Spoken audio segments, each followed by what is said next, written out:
Olá, leitores! Como estão vocês? Eu espero que esteja tudo bem por aí. Aqui é a Jaque e esse vídeo é para falar sobre os livros lidos e também livros que eu recebi no mês de fevereiro. Fazer aquele geralzão tudo junto e misturado, como já fizemos outras vezes aqui no canal. E se você gosta de conteúdo sobre livros, história e literatura, já se inscreve aqui no canal. Não esqueça de ir comentando comigo aqui sobre os livros que eu vou trazer para a pauta do vídeo de hoje e deixar aquela curtida, compartilhar com alguém e incentivar para que eu possa continuar gravando esses vídeos aqui pro YouTube sobre livros e afins. E sem mais delongas, vamos começar falando sobre o primeiro livro que eu concluí no mês de fevereiro, que foi As Primas, da Aurora Venturini. E caramba, eu gostei muito dessa leitura. A Aurora Venturini é uma escritora argentina que viveu no século XX. Ela nasceu em 1921 e morreu em 2015. 20 e 21, então ela viveu nos séculos 20 e 21.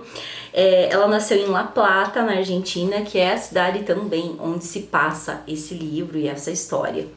Esse livro foi publicado pela editora Fósforo com tradução da Mariana Sanches, nessa edição lindinha. Vocês sabem que eu sou muito fã da Fósforo, né? E os livros da Aurora Venturini estão com umas capinhas bem criativas. Eu amei essa capinha de As Primas, cheia de detalhes que acabam dando assim muitas pistas da história também, muito conectadas com esse enredo. E esse livro vai contar a história da Yuna, que é uma jovem que tem algumas deficiências, mas que é apaixonada por arte, que é uma exímia artista, inclusive, e tem a possibilidade de desenvolver esses potenciais, né? Essa parte dela que é muito expressiva, que transforma em cores vibrantes, sentimentos, histórias. E eu achei fascinante essa pegada do livro sobre criação artística e literária, e também sobre as possibilidades que nós mulheres temos também de nos adaptarmos às nossas dificuldades. E no caso aqui a Yuna, ela é uma menina que tem alguma deficiência e não fica tão claro isso aqui no livro, e ela é a narradora. A história a princípio se passa na cidade de La Plata, lá pela década de 40, e a Yuna é uma personagem filha de uma mãe que é professora, uma mulher que trabalha muito e o pai foi embora. Ela tem uma irmã com uma deficiência bastante grave e que é bem infantilizada e vive numa cadeira de rodas, e ela também tem primas e todas com alguma deficiência, então, alguma deficiência física ou intelectual. E aí esse é o contexto do livro. Eu até brinquei com alguns amigos comentando de As Primas, da relação com o livro Leitura Fácil, que eu li no ano de 2024, da Cristina Morales, que é uma autora espanhola, né, e que também escreve sobre um grupo de mulheres, e algumas também são parentes, algumas delas também são primas, e que vivem em Barcelona, né, e lutam para ter independência, enquanto são tuteladas pelo Estado, justamente por causa dessas diferenças que elas têm, né, por causa dessas deficiências, por causa desses diagnósticos. E aqui temos então mais uma história que conversa muito, então acho que conectei muitos dois livros, embora a Aurora Venturini tenha escrito esse livro, né, antes da Cristina Morales. Achei que esses livros eles têm alguma conexão e fiquei interessada em saber se a Cristina Morales leu a Aurora Venturini, que seria uma coisa bem legal de se saber. Se alguém souber de algo sobre isso, sobre essa conexão entre as duas autoras, me conta aqui. Mas enfim, que livro incrível, foi uma jornada muito bacana, apesar de ser um livro, então, com um peso muito grande, que vem da violência, que vem das dificuldades que essas mulheres passam, que vem da violência principalmente dos homens e dessa sociedade, né, que não as vê como seres completos. E apesar de tudo isso, tem uma questão aqui que é muito bem humorado também. A Yuna, ela é uma narradora e uma personagem muito esperta, nada fácil. Ela é muito divertida também. E esse livro tem esse humor, sabe? Que às vezes é um humor que também pode ser um pouco pesado para algumas pessoas, mas ao mesmo tempo tem essa leveza, né? No meio de um tema que pode ser difícil de ser abordado. É um livro muito cru, é um livro muito honesto, assim, então, já nas abordagens, né? Essa narradora é uma narradora muito honesta. Então, a vida toda dela se modifica quando ela conhece um professor de arte que também a incentiva muito e ensina muito para ela, e ela acaba se transformando numa artista bem renomada. Isso vai conferindo também a Yuna alguma independência, mas sem falar mais desse enredo, é um livro incrível que eu recomendo bastante. Vocês terão surpresas excelentes. Acho que é uma leitura que vale muito a pena. E esse é o primeiro livro que eu terminei do meu desafiozinho de 12 livros para 2025. Eu terminei ele então no início de fevereiro, foi a primeira leitura concluída e foi bastante satisfatório. Outro livro que eu terminei de ler no mês de fevereiro foi Te Dei Olhos e Olhaste as Trevas, da Irene Solá, que é uma escritora catalã, publicado pela editora Mundarel, nessa capa magnífica. Fiquei apaixonada por essa capa, com tradução do Luís Reis Gil. E a Irene Solá é uma escritora catalã, então, que vem se destacando bastante nos últimos anos aqui no Brasil. E esse livro era a leitura de fevereiro do Clube Labaredas e foi incrível ter compartilhado essa leitura com o pessoal. Ele é um livro que pode ser um pouco desafiador, a linguagem, as metáforas, o vai e vem na história, sabe, no tempo, passando de um personagem para o outro, de uma personagem para outra, passando de vivências dessas personagens que estão vivas, das personagens que estão mortas.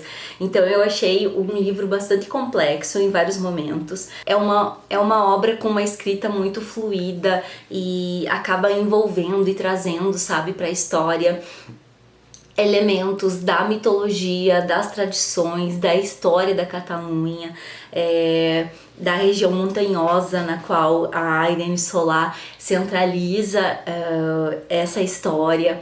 Perpassa questões relacionadas ao mundo das mulheres, as opressões também sofridas pelas mulheres ao longo do tempo, toda uma tradição culinária, por exemplo, que remete aos períodos medievais, ou até mesmo violências sofridas pelas mulheres ao longo do tempo, algumas que vêm também desse período medieval. E esse livro atravessa os anos, atravessa muito tempo, gerações de mulheres que acabam fugindo e escapando e dando voltas para não entregar sua alma para um demônio com a qual uma de suas ancestrais fez um pacto. Então é muito bonito, é muito assombroso ao mesmo tempo e divertido. Assim como em As Primas, da Aurora Venturini, é um livro que fala sobre as violências que as mulheres sofrem e ao mesmo tempo tem muito humor, tem muita metáfora, tem muita poética, e aí isso torna o livro às vezes engraçado, né? Às vezes desesperador. Então tem essa mescla, sabe? Que torna a leitura mais leve do que a gente poderia imaginar a princípio quando nos deparamos com a temática de um livro como esse. E tudo começa nesse livro com uma mulher já que não se sabe mais que idade ela tem, provavelmente ela tem mais de 100 anos, ela tá numa cama e ela tá esperando o momento da sua morte. E aí, a partir dessa mulher que começa a história, ela é uma personagem central, a Bernadetta, e aí vai remeter às ancestrais dela, que inclusive a aguardam, né, para uma vida depois da morte, para um banquete depois da morte. E aí essa história se passa toda então numa casa localizada nas montanhas da Catalunha, perpassa personagens como caçadores, bandoleiros, essas mulheres então que vivem nesse lugar, muito presas até a essa casa, a essa propriedade, a essa história que elas carregam consigo, histórias que envolvem muita luta pela sobrevivência, muita força e coragem e também muita ausência. Então tem toda uma atmosfera bonita que valoriza o folclore mesmo dessa região. E no final do livro tem uma extensa lista de referências que a Irene Solá usou para escrever esse romance, e ela é uma pesquisadora muito dedicada então, né, em compreender essas histórias, em buscar referências, né, para construir um romance como esse. Eu fiquei encantadíssima com a Irene Solá. Foi meu primeiro livro da autora e eu já tenho aqui o anterior, que a Mundarel publicou dela, que é O Canto Eu e a Montanha Dança, se não me engano é esse título. E espero ler em breve, que também se passa nessa mesma região, também remete a essas questões das tradições da Catalunha. Então é um tipo de literatura que me interessa, que me encanta, que me interessa perceber como ela fez, e é um livro que certamente eu vou voltar em algum momento, porque eu fiquei assim com aquela vontade de, assim que fechei, reler, sabe? Porque é um livro bastante complexo também e que eu acredito que tem muitas camadas que eu não consegui absorver com a primeira leitura e que me interessa compreender mais, né? Não que eu acho que eu preciso absorver tudo do livro, vocês sabem como um pouco, já entenderam um pouco de como eu leio, né? Eu não sou aquela pessoa que acha que precisa entender todos os detalhes de uma leitura. Eu acho que isso é meio que impossível. E nesse caso eu fiquei assim querendo muito mais, sabe? Tivemos o encontro do Clube Labaredo, a gente debateu, conversou sobre esse livro, foram maravilhosas as trocas que tivemos e eu fiquei com essa força ainda maior dentro de mim, então, de retornar para esse livro, e espero poder mergulhar cada vez mais também na literatura da Irene Solá. Outro livro que eu li em fevereiro, um ensaio apenas e a introdução, mas quero compartilhar com vocês aqui, foi o Por um Feminismo Afro-Latino-Americano, da Lélia Gonzalez, que estamos lendo no Clube Labaredas também, no grupinho de estudos. O grupinho de estudos, ele é uma recompensa especial para assinantes do Labaredas no Catarse. Tem link aqui na descrição se vocês quiserem apoiar o meu trabalho, conheçam esse projeto no Catarse. E estamos então com esse grupinho de estudos, que é uma novidade para 2025, recém começamos e lemos o primeiro ensaio, que foi assim uma leitura muito boa, chamado Cultura, Etnicidade e Trabalho, Efeitos Linguísticos e Políticos da Exploração da Mulher. E foi uma leitura ótima, tivemos um encontro de 2 horas para conversar apenas sobre esse ensaio, que é um ensaio bem curto. E foi muito legal esse primeiro momento, falando sobre Lélia Gonzalez, falando sobre a importância dela como teórica, né? Como teórica da sociedade brasileira, como uma pensadora das mais importantes sobre a condição da mulher na sociedade brasileira, especificamente das mulheres negras, e uma mulher que observou muito, então, o contexto, né, em que ela viveu. Esse primeiro texto, ele foi escrito no final dos anos 70, se não me engano, em 1979, então tava ali, né, no período já de fim do regime militar, e é um contexto de muitas mudanças, e a Lélia, ela vai ser essa grande intelectual, né, brasileira, ela se tornou, né, essa grande intelectual brasileira, e eu espero, né, que ela seja cada vez mais conhecida, e eu pretendo ir trazendo para vocês também aqui no canal as minhas observações sobre a leitura conforme eu for fazendo, conforme o nosso projeto, né, do grupo de estudos, ele for andando. Um dos principais pontos que a Lélia traz nesse primeiro ensaio se refere à forma como no Brasil a economia foi se estruturando desde o período da colonização, né, vindo até o século XX. Ela observa as grandes fazendas monocultoras, né, que predominavam no período colonial e que permaneceram após a independência, né, graças aos interesses dessas elites também locais. E ela vai observando como que essa economia ela foi se organizando, como que algumas poucas pessoas, né, foram se apropriando e se tornando proprietárias, enquanto uma grande massa marginal também acabou se conformando. Ela cita a abolição da escravidão no Brasil em 1888 como um ponto importante, ao mesmo tempo em que foi um momento da história do Brasil em que essa grande parte da população, que é a população negra, não só a população negra que se torna livre nesse contexto, livre entre aspas, né, mas toda uma população negra anterior anterior, que já era livre, né, anterior a 88, que já tinha conquistado a sua liberdade, em como essa grande massa ela ficou despossuída, né, de direitos, despossuída de benefícios, de qualquer incentivo, digamos, né, governamental e do Estado brasileiro, né, para que pudesse se reconstituir depois de séculos de escravidão. Aí ela passa a analisar a sociologia brasileira, né, os grandes pensadores brasileiros do século XX, como que eles pensaram essa grande democracia racial que seria o Brasil, né, pautada no pensamento do Gilberto Freire. E como isso acabou se comprovando, né, ao longo do século XX como um grande mito, né? De fato, a sociedade brasileira não vivia assim como não vive hoje, né, numa democracia racial. E isso é possível se vislumbrar com os censos, né, com as pesquisas que analisam, enfim, o lugar das mulheres negras, por exemplo, na sociedade brasileira, as mulheres negras, que cargos que elas ocupam, que tipo de trabalho elas possuem, as mulheres negras que estudam em comparação com mulheres brancas que estudam, ou homens negros com formação em comparação com homens brancos com formação, se tem a mesma possibilidade e o mesmo alcance em termos salariais. Então ela vai fazendo toda essa análise, mesmo que ali no contexto dela, da Lélia, o Estado brasileiro não estava preocupado em fazer censos que colhessem esse tipo de informação, né? Mas já havia sido vislumbrada essa possibilidade com estudos internacionais da Unesco, que tinham percebido que o Brasil não vivia de fato uma democracia racial no século XX, assim como não vive hoje, né? Hoje que temos mais informações, que temos censos que buscam esses dados, né, para avaliar, e aí que concluem, por exemplo, que na base da pirâmide social brasileira, com os trabalhos mais precarizados, estão as mulheres negras, né?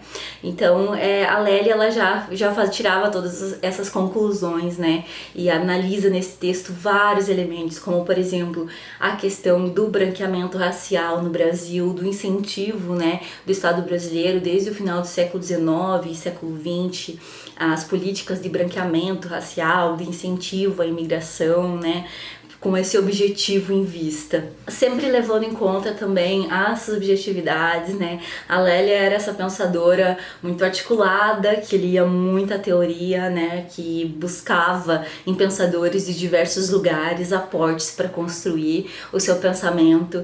Enfim, se vocês quiserem saber mais sobre essa leitura, comentem aqui para mim, que eu vou dar um jeito de compartilhar mais sobre essa nossa leitura do grupo de estudos aqui no canal. Mas está sendo incrível esse livro, e no dia 9 de março vamos ter o nosso próximo encontro para ler o segundo e o terceiro ensaio aqui desse livro. Esse livro ele é dividido em 3 partes. A primeira parte tem ensaios que a Lélia Gonzalez publicou, então são textos mais teóricos. A segunda parte tem os textos mais curtos e artigos que ela publicou na imprensa, com opiniões, posicionamentos, enfim. E a última parte, terceira parte, tem entrevistas que ela concedeu. Então a gente vai lendo tudo, né? Essa primeira parte é a mais densa, então estamos indo aos poucos. No primeiro encontro conversamos sobre o primeiro ensaio. Agora no segundo encontro conversaremos sobre o segundo e o terceiro ensaio. E ainda tem um apêndice aqui que fala sobre Lacan, né? A Lélia também teve essa relação com a psicanálise, essa aproximação com a psicanálise, que se transformou também numa forma dela compreender o mundo, muito importante na sua trajetória. Então, se quiserem participar desse grupo de estudos, estão convidadas, venham para o Labaredas. Agora, pretendo falar sobre os livros que eu ganhei no mês de fevereiro. Aqui tem alguns recebidos de editoras e alguns presentes de aniversário, tá? Vou começar com os recebidos da Companhia das Letras.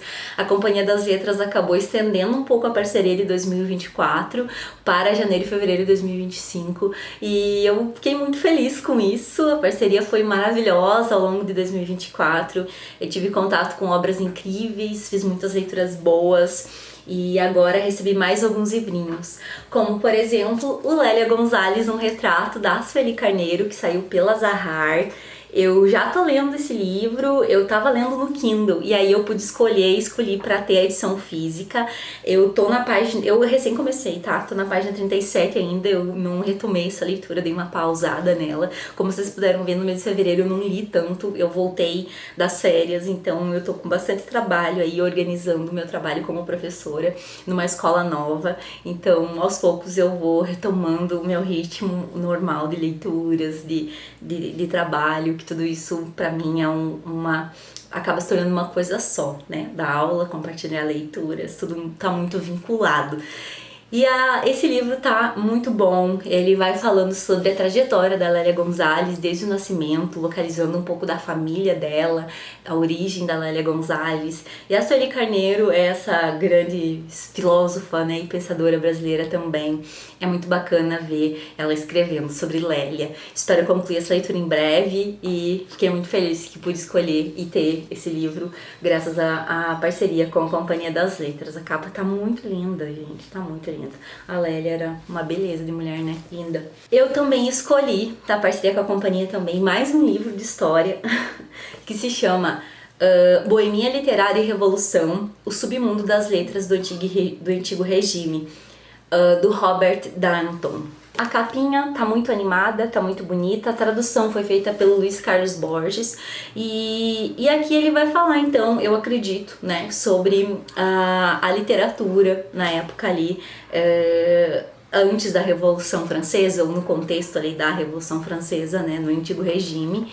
E eu fiquei super animada quando pude escolher esse livro, fiquei bem feliz, faz tempo que eu quero ler algo desse historiador, eu não li nada dele ainda. E volta e meia eu me interesso, porque ele escreve muito sobre literatos, né, literatura no século XVIII, e tem outros livros dele que são sobre história cultural que me interessam também. Então esse vai ser o primeiro livro que eu vou ler do autor. O que diz aqui na orelha: este é um dos mais originais livros de história dos últimos tempos e também um dos mais gostosos de ler. Nele, Robert Darnton arma um fascinante quebra-cabeça, em que surge o perfil inesperado de um grupo cujo papel instrumental na queda do Antigo Regime foi, até então, negligenciado pelos historiadores. Então vamos ver que papel teve esse mundo das letras, ou esse submundo, né, como ele cita aqui, para a queda do Antigo Regime. Eu também escolhi da parceria do mês de fevereiro, ali, janeiro, fevereiro, nesses últimos 2 meses de extensão, o Romances Campestres, da George Sand, com essa capa linda. Fiquei muito apaixonada, que saiu pela Penguin Companhia. Tem tradução, organização, introdução e notas da Mônica Cristina Correia. E a George Sand é um pseudônimo da Mantine Aurore Lucille Dupin, uma das figuras femininas mais destacadas do século XIX no cenário literário. Sua postura questionadora dos gêneros revela uma autora politicamente engajada, e o que se nota também nos seus romances campestres. Aqui tem então 3 romances que foram publicados como folhetins num espaço bastante curto de tempo, que são O Pântano do Diabo, que foi publicado em 1846, O Campesino, em 1847 e Fadete, em 1848. Então, aqui, nas obras, entra em contraste um elogio do campo e as agruras que os camponeses viviam durante uma época de transformações sociais severas.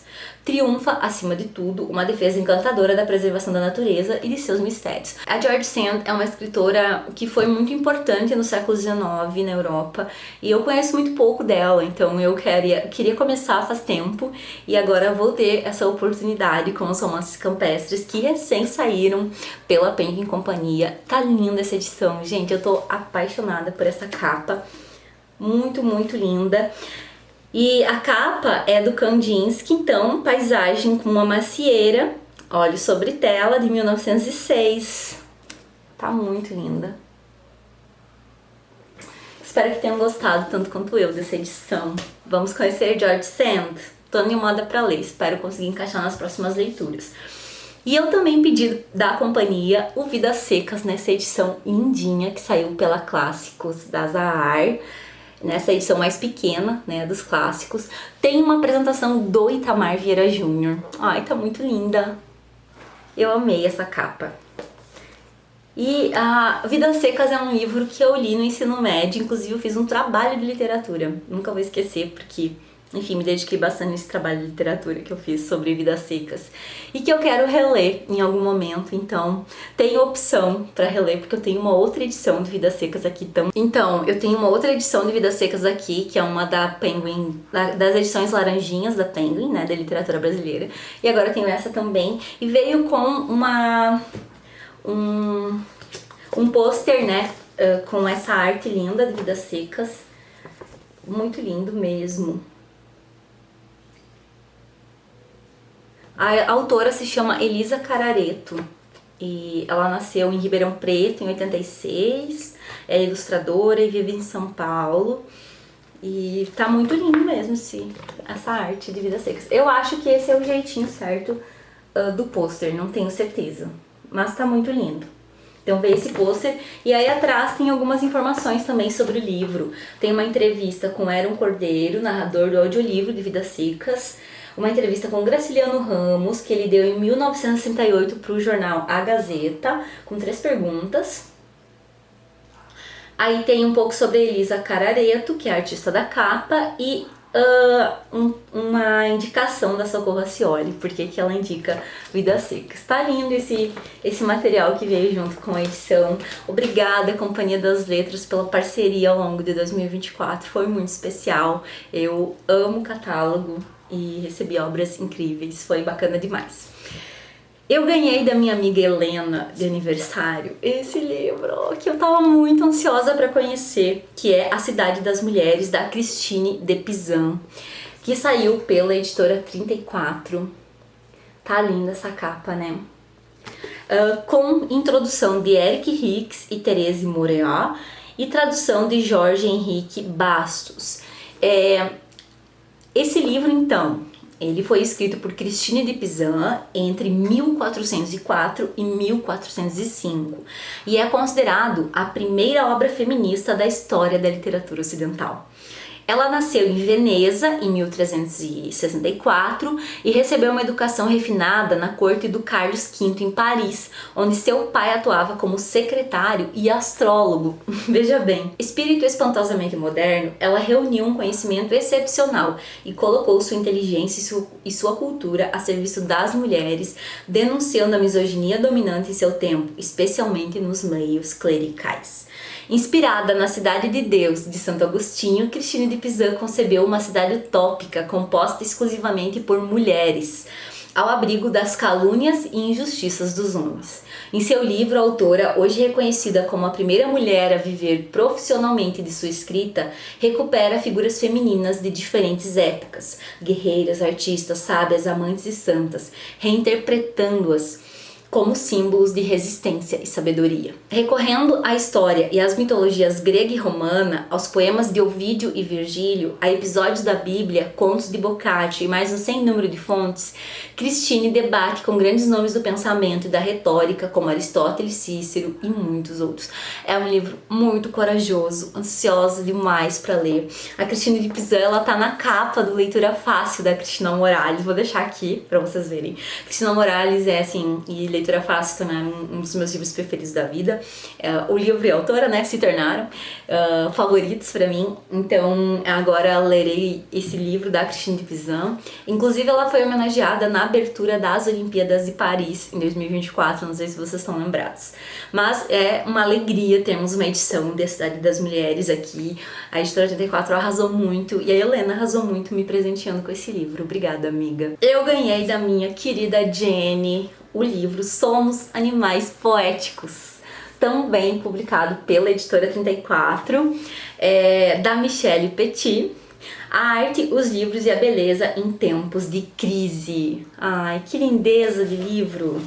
Eu fiquei muito feliz de ter ganhado esse livro com esse título. A tradução foi feita pela Raquel de Camargo, porque assim, eu li alguns trechos, eu acho que o Vitor Burgo, meu querido Vitor Burgo, estava lendo esse livro e ele compartilhou alguns trechos e eu fiquei encantada com os trechos que ele compartilhou e eu coloquei esse livro na minha lista. E agora a Jenny me enviou. Eu tenho certeza que vou gostar muito desse livro, justamente por ser uma pessoa que está muito interessada em pensar o papel dos livros da arte e da beleza nesse mundo em crise que estamos vivendo, tá?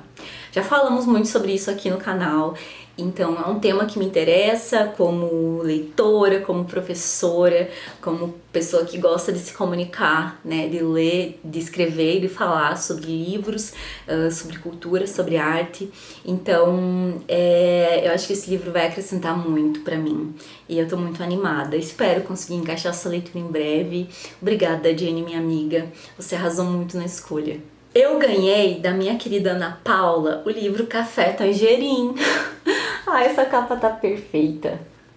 Da Emanuela Anecon, eu não sei se essa é a pronúncia correta, com tradução de Francesca Criselli, que saiu pela Biblioteca Azul. E, essa autora é uma autora italiana, então autoras italianas, literatura italiana no geral, me interessa muito. E aí eu vi esse lançamento da Biblioteca Azul, coloquei na minha lista e a minha querida Ana enviou. Fiquei super feliz, tô animada. Eu não sei sobre o que é esse livro, ainda não sei, e espero descobrir em breve. Vou ler um trechinho aqui do que tá na contracapa pra vocês. Diz assim: em uma narrativa ao mesmo tempo doce e mordaz, acompanhamos a trajetória de Mina, uma jovem italiana, filha de imigrantes marroquinos. Em busca de sua identidade e seu lugar no mundo, ela decide fazer seu próprio êxodo ao tentar uma nova vida em Londres. Entretanto, em meio à névoa e à aridez da capital britânica, ela não consegue encontrar as respostas que procura e vive um dia após o outro, sem saber o que fazer com o que resta da sua existência. Nossa, animada com essa leitura, apenas isso. Obrigada, Aninha. E o meu amado Janiel me enviou Norte e Sul, apenas, né, da Elizabeth Gaskell. Esse calhamaço que saiu pela editora Martin Claret, com tradução de Carlos Duarte e Ana Duarte. Faz tempo que eu queria ler esse livro estava na minha lista há um bom tempo.